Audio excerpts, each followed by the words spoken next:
Волонтеры акции «Мы вместе» передали медицинским работникам около 2,5 тонн сладостей. Первая партия груза, которая включает порядка 9 наименований известных брендов, осела сегодня в Коми республиканской клинической больнице. Сегодня к нам в республику поступила очень большая партия сладких подарков.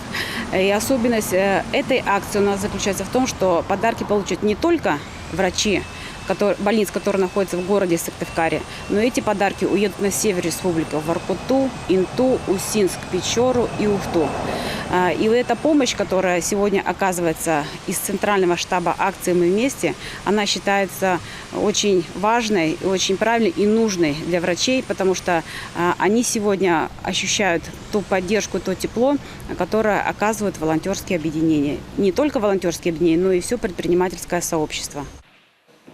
Как отмечают медработники, даже такие подарки греют душу и мотивируют не опускать руки.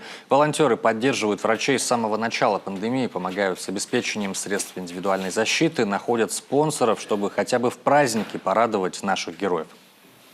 Волонтеры, медики, конечно, вот это та поддержка, которую мы ощущаем на себе регулярно.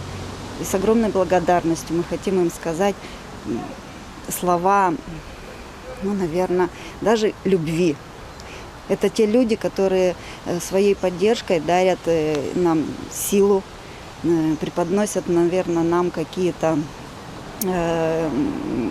извне такие вот флюиды, которые мы очень сильно ощущаем.